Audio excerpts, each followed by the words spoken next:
Baik, Assalamualaikum warahmatullahi wabarakatuh. Kami dari kelompok 3 izin mempresentasikan sifat-sifat dasar akuntansi yang diampu oleh dosen Ibu Ayi Sri Yuniawati SEMAK. Baik, selanjutnya saya akan memperkenalkan anggota dari kelompok 3, yaitu Anissa Nabila Dwi Asi, Rani Melawatia, Rina Rahmawati, Rizky Andriansyah, Suryani, Wida Arianti, dan yang terakhir Yolanda Wijaya. Baik. Di sini bisa kita lihat ya. Di sini ada sifat-sifat dasar akuntansi. Nah, dari sifat-sifat dasar akuntansi ini bisa terbagi jadi 4 bagian. Yaitu yang pertama ada laporan historis, yang kedua ada classification, yang ketiga ada summarization. Nah, yang keempat atau yang terakhir itu ada measurement basis. Nah, terus selanjutnya akan dijelaskan oleh teman saya. Laporan historis. Laporan keuangan pada hakikatnya mencatat informasi yang sudah terjadi, tidak mencatat informasi yang akan terjadi atau masa depan, sehingga informasinya bukan prediksi. Kendatipun dari laporan historis, kita bisa melakukan prediksi masa depan dalam keadaan situasi normal ataupun abnormal. Jadi pada hakikatnya, laporan keuangan itu mencatat informasi yang sudah terjadi, karena jika mencatat informasi yang belum terjadi maka itu sangat mustahil. Dan dari laporan historis kita bisa mengetahui kondisi ekonomi sekarang. Misalnya dari laporan keuangan kita bisa mengetahui laba tahun ini ternyata menurun, dan dari situ kita bisa melakukan evaluasi apakah penyebabnya bisa dari harga produk yang terlalu mahal atau tinggi, ataupun kualitas produk ataupun jasa yang menurun. Dan dari situ bisa dilakukan perbaikan-perbaikan agar di periode selanjutnya laba tidak menurun. Untuk materi selanjutnya akan disampaikan oleh Rina.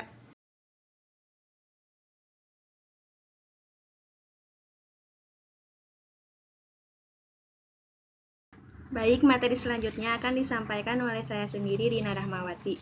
Classification atau klasifikasi. Informasi melalui laporan keuangan diklasifikasikan sesuai dengan sifat dasar akuntansi yang dapat memudahkan para pemakainya. Misalnya, klasifikasi perkiraan berdasarkan likuiditasnya, klasifikasi biaya produksi, biaya operasi, berguna untuk kepentingan pemilik, kreditor, dan pemakaian lainnya. Sebelumnya disebutkan bahwa klasifikasi suatu laporan keuangan bisa dikelompokkan berdasarkan likuiditasnya, biaya produksi, dan biaya operasi. Berikut merupakan penjelasan dari ketiga klasifikasi tersebut. Yang pertama, ada klasifikasi likuiditas. Likuiditas adalah kemampuan perusahaan untuk memenuhi kewajibannya yang juga bisa dipakai untuk menunjukkan posisi keuangan perusahaan. Sebagai contoh, yang termasuk likuiditas adalah membayar telepon, listrik, gaji karyawan, air PDAM, dan lain sebagainya. Kedua, yaitu klasifikasi biaya produksi. Biaya produksi merupakan biaya-biaya yang dilakukan pada proses produksi perusahaan. Biaya tersebut meliputi bahan baku, overhead pabrik, dan biaya tenaga kerja langsung. Ketiga, yaitu biaya operasi. Biaya operasi adalah biaya yang dibutuhkan perusahaan dalam menjalankan aktivitas bisnis. Biaya operasional dibedakan menjadi 2 jenis. Pertama, biaya tetap atau fixed cost, seperti sewa gedung, gaji karyawan, dan asuransi. Kedua, biaya variabel atau variable cost, seperti biaya bahan baku, peralatan, dan biaya pengiriman. Selanjutnya akan dijelaskan oleh rekan saya, yaitu Yolanda. Baik, yang selanjutnya yaitu summarization atau ringkasan. Transaksi dan kejadian-kejadian yang sama dalam perusahaan dikelompokkan dan diikhtisarkan menurut metode tertentu sesuai dengan pola yang sudah ada dalam standar akuntansi, sehingga lebih mudah dipahami dan dianalisis. Tujuan dari ringkasan laporan keuangan ini adalah untuk memudahkan dalam melakukan analisa data keuangan. Tahapan pengikhtisaran dimulai dari menyusun neraca saldo, jurnal penyesuaian, neraca lajur atau worksheet, jurnal penutup, dan neraca saldo setelah penutupan.